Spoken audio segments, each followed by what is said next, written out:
Cary Harrison with you, and welcome. We are going to do a special show today. When I say we, I'm going to step away, and let's just say they're very brilliant and young. One is 14, one is 15. They're going to be interviewing an Olympic gold champion, and they're going to find out how you can become so excellent. But before we do that, let me show you my classroom here at Institut Montana, this amazing school in the foothills of the Alps. Well, we have built a media center. Take a look on the back. You can see the size of this wonderful class and how cool this room is. Everybody wave. Yay! Okay, so we are very excited, and I'm gonna step away now so that these two kids, Ian and Louis, can interview Ioannis Melissanidis, who is a world champion right now at the time of the Olympics. We'll cut back to me here, and you're going to be able to see and hear and watch them perform. And remember, they've only been trained a few times, but this is what genius looks like. That's why you need to pay attention and know that everything is possible here at a great school like this. And now, let's go to them. This is Radio M, Switzerland. Hello and welcome back to Radio M. We are coming at you live from Montana, Institut Montana in Switzerland. My name is Ian Diedrichsen. I'm 15 years old and I'm from Switzerland, Canada. My name is Louis Zemp and I'm also from Switzerland and my age is 14 years. Today we will be interviewing a very special person. He's a two-time Olympic gold medalist. He won 7 international medals, and he's also a sports journalist athlete of the year winner. This is Ioannis Melissanidis. Hello guys, thank you for your invitation. Ioannis, my first question to you is, how was your path to the Olympics? How did you overcome the struggles that you faced? Could you please repeat the question, because our connection is not that good at the moment. So my question was, how was your path all the way to the Olympics? How did you overcome the struggles that you faced to get here? I'm pretty much sure you know this Greek hero Odysseus. So it's kind of, a trip to Ithaca, which means a beautiful journey. That's what counts above all. I mean, a gold Olympic medal, it's the big target. But above all is the journey and the process. And it's not an easy journey. It's a journey with a lot of injuries, mental issues. The athletes, we have a lot of pressure during the training with our coaches, especially in this kind of sport, that you start to be as an elite athlete at the age of 12, 13. So when I was 13, I was already European champion in gymnastics. And at the age of 16 and a half, 17, I was world champion. So that means that I was a student like you in a school, but I have to have on my chest the Greek flag, our national flag, and the Olympic flag, which is quite heavy, to be honest, coming from Greece especially, because it's the birthplace of the Olympics. It was a beautiful journey, but all these difficulties that you have to face during this process, during this journey, those are who makes you a strong person and strong character. Doesn't necessarily, we the athletes fall many times, literally and psychologically, but what counts above all, if you fall 3 times, you have to stand up the 4th time. It's always the winner is the person that is gonna stand up when it's all these difficulties, and I say, no, I don't give up. I'm still training. I'm still focused to my dream. He and I, we are both athletes as well, not as good as you are, but still, what advice could you give us if we want to step up our game, become a better athlete when we are right on that border of maybe being something better? For me, above all, you have to enjoy what you do. If it's something that your parents want to, or your teachers want to, or they told you that you're talented on that, it's a bullshit. If you really, really want to achieve your dream, you can do it.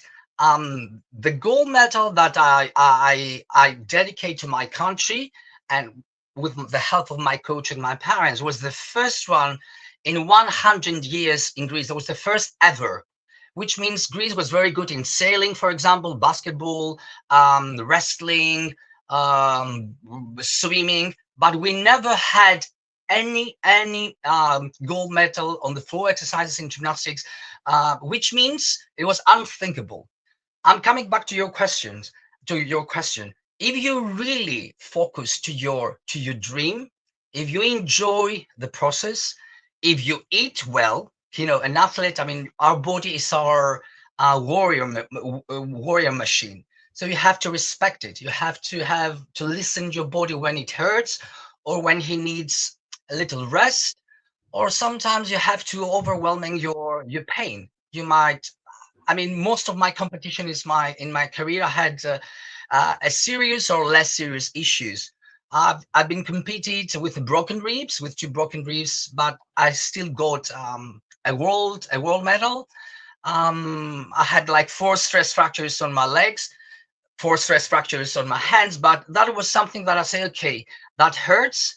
It's painful psychologically mostly, because you can see the other athletes to move forward, but you have to be patient, which is another very powerful tool, to be patient and passionate in what you really want to achieve.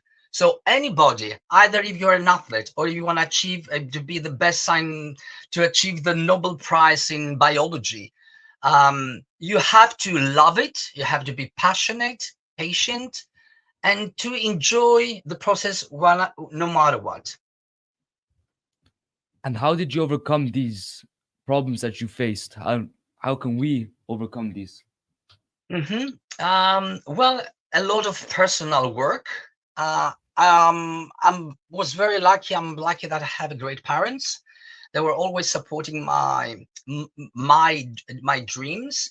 But for them, the most important was my education, and not secondary or third priority for them was my Olympic dream. They were full supporting my Olympic dream. But for them, above everything, I thought it was like a kind of negotiation with my coach, that my grades always has to be high, and then you can just squeeze him and do whatever you want. I mean, squeeze him in training to achieve his dream, and our dream, our national dream. But what counts for our son is his education. Now that I'm in that age, I can understand them 100%. Because that education built a strong foundation in my character. Because when I was already world champion, I was student in a high school. I was 16, 17. When I became Olympic champion, which means, especially in Greece, a national hero, I was just 18 and 19 years old. I was, a teenager. To face that, or it was not easy with all this huge publicity. But when you have a strong education, I mean, your mind can get crazy. You can feel that you are a real hero, or you can feel that you're a Greek god. You can feel that you are a superhero, because they treat you like that. So once that your education and your foundation is strong by your parents, or if you build it by yourself or with your coach, then this is some strong advice that I usually avoid to give advices. It's like it's better to have a dialogue. So if you accept it, it's okay. If you don't accept it, it's okay again. But for me, education, which doesn't mean always high grades, of course, but a strong education, it will build your character, and you can negotiate your dream. You can, I mean, with people that they might try to step you down. You will see that you are still very young, 14, 15 years old. But in the coming future, you will meet people that will pretend they're your friends, or you will meet people that, because of the competition, they might say, "Oh, you're not good on that." So, and they do it specifically to break you down. But if you have a strong character And a strong character is also it's built by education, besides your own personality, of course. Then it's something that I highly suggest to you.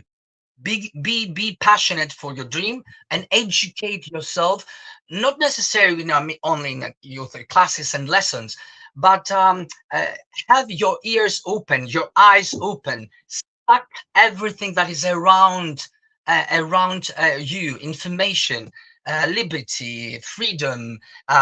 Be involved with politics in a nice way.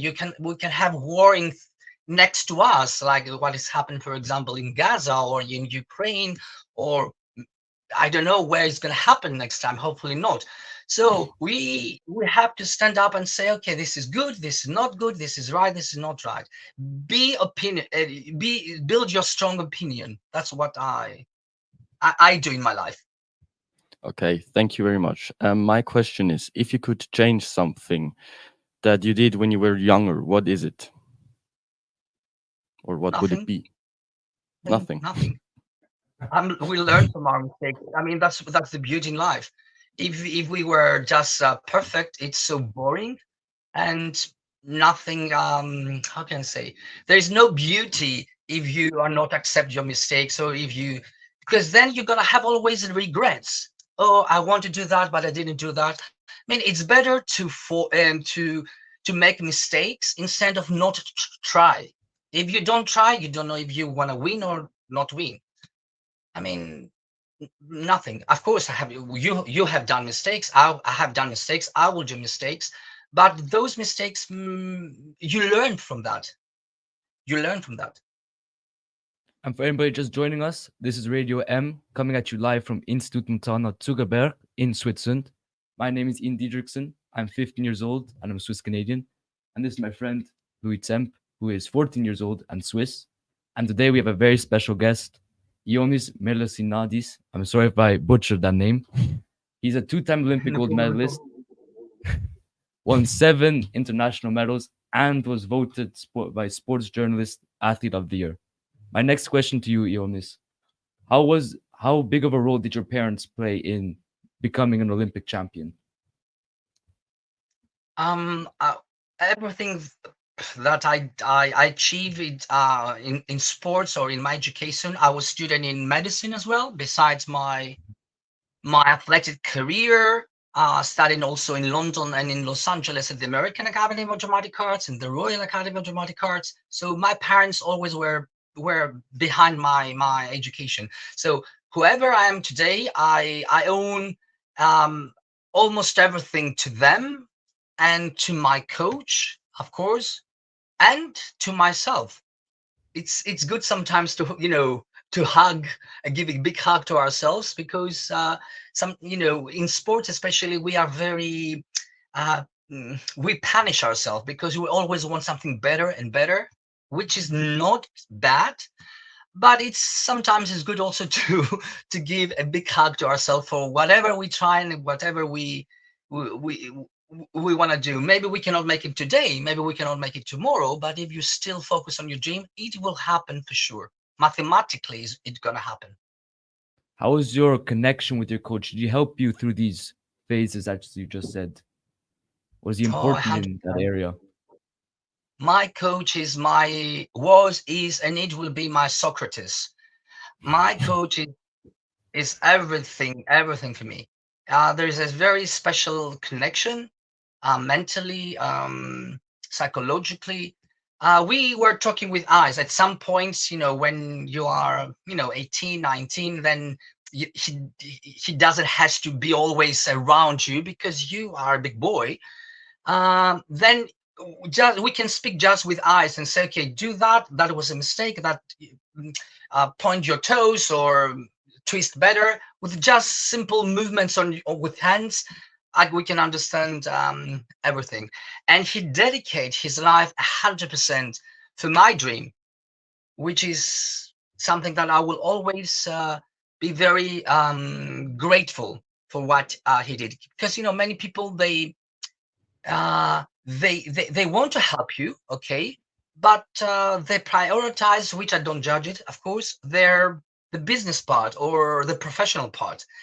My coach, he was very focused on his professional career, of course, but he dedicated part of his life um, for me, to my dream. I mean, he had a family with 4 children. Many times we had to go to Russia, to Belarus, in Spain, for training camps in Germany, in Switzerland. I've been a couple of times there for competitions for training camps, which I love it. Uh, and he had to, of course, I was not an adult, so he has to be with me, and he's my coach. So many times he was away from his own family. So how can I not appreciate that? And also, how did you deal with the stress that you got maybe from your rivals, thinking that they may be training more than you or performing better than you? How did you deal with that pressure on you? Oh, I never see other people that they were better than me. Never. I was always Yeah. very confident in myself that if I'll do what I can do, I can beat them, and I prove it. I mean, in a sport that is not objective criteria, because, as I told you, it was the first gold Olympic medal, the first world medal, the first European medal for Greece in the history of gymnastics for Greece. Which means I don't have 3 eyes or 3 noses or 4 legs. I'm a one like you. I just dedicate myself, my passion, everything. I give everything. I gave, and I'm still giving my soul to what I really want to achieve. So it's everything action reaction. So if you give everything that you have, if not tomorrow, if not the day after tomorrow, it will happen. Your dream is gonna come true. So I've never focused into other athletes if they are better, but I will always appreciate that they're really good athletes. So if I can inspire from the older ones, or if I can see a technique that was better from our technique, because they were doing the same to me as well, and that was a great honor. So this is that means that you are clever enough to deal with this situation. Is exchanging information, and you always have a big respect to great athletes. But I've never felt that I have something less from them. I mean, Greece, 11 million the population.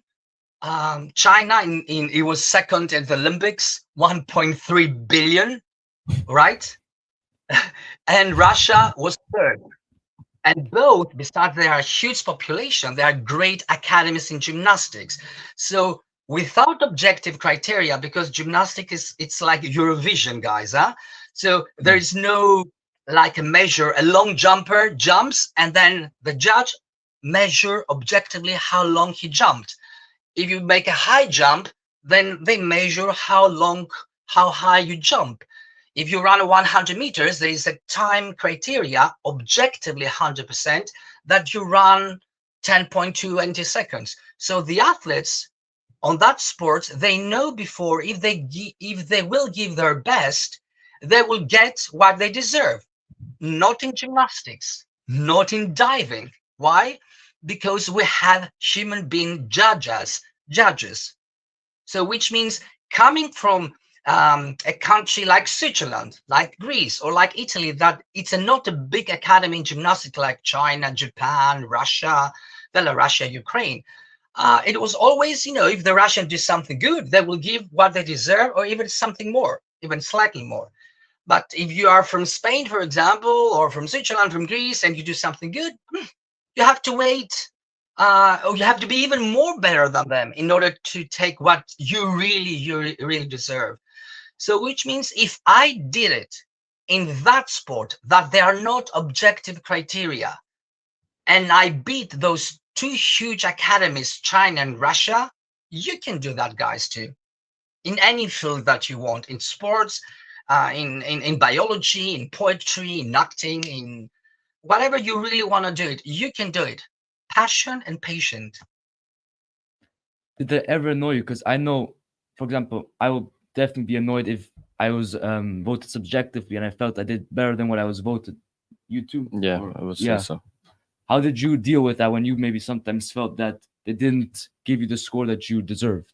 Or did that never really happen? I was very, I was upset. And I say, why? When you're young, then you face at the age of 13 and 14 the unfairness of life. Because unfortunately, La Vita è Bella, it's a beautiful movie, Oscar-winning movie. La Vita è Bella, you should see that, guys. La Vita è Bella in English means life is beautiful, which is very beautiful, of course, right? But life is always, many times, also unfair.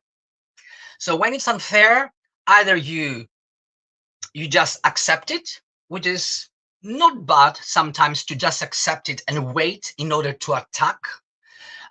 Or if you really want to attack in that moment and say this is unfair, you have to fight for your work, then go for it. And I have done it. I mean, when I was in the world champion in Birmingham in UK, and I was like, I didn't 15 years old, and I did a really good performance, and I was expecting to be in the finals. And when you're in the finals, you are a nominee to win a medal. And then I was like a first reserve in the finals. There are 8 athletes. I was like 9 or 10th, I don't know. And I was so upset. And then my coach, he could see me, and I said, "This is unfair. I was much better than them. Why they have to be in the finals when I was better?" And then the head judge of the entire competition, at the end of the competition, they knew that they did something wrong. So he approached my coach and he said, "Your athlete is really, really good. Next time he will be in the finals if he will do the same thing." And then I reply when my coach told me. So that. This is not how things are working in my personal ethical code. But this is gymnastics. That's their reply. This is diving. I mean, when there is objective, not objective criteria, then you have either quit, which I didn't, or wait and say, okay, now it's my moment. That I'll prove you that that what you did last year, it was a huge mistake, and I did it. So thank you very much for giving us your time. We have to wrap it up now. Thank you everybody for watching, and we'll see you later. This was Radio M. My name is Ian Diedrichsen. I'm 15 years old, I'm Louis Zemp. I'm 14 years old. and we'll see you next time. Thank you very much. Thank you, guys. Keep dreaming and keep Thank you. fighting for your dream. Yes. All Thank right, you. and we are cutting to me for a second here. I just want to thank everybody who has joined us today. We have a giant classroom of all age groups. I know there's a little bit of an echo here. Let me just turn down the volume. There we go, there we go, there we go. There we not go. There we go. So you guys are from all over the world. We have Ukraine. We have, where are you from?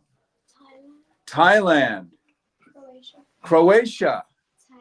Thailand. Where? Uzbekistan. China. Croatia. Switzerland. Lithuania. Croatia. Switzerland and Canada. Are you sure? Yeah. Yes. Switzerland and Canada. And you? Switzerland. And you? Yes. Spain and Italian. Spain and Italian. Cary Harrison with you. I have such a gift that I get to be with these incredible kids, that we get to bring people like Ioannis Melissanidis, a Greek Olympiad, that we get to do all of this stuff together because there's a school here in Switzerland up in the Alps that allows this, because they believe, like our Greek Olympic winner, that education is everything and there are no limits to how much you get to know. I want to thank you so much for joining us today. I want to thank our 2 superheroes, Ian Diedrichsen and Louis Zemp. Thank you guys so much for hosting this today. And thank all of you for having come in today. Very much appreciate it. And we will see you soon.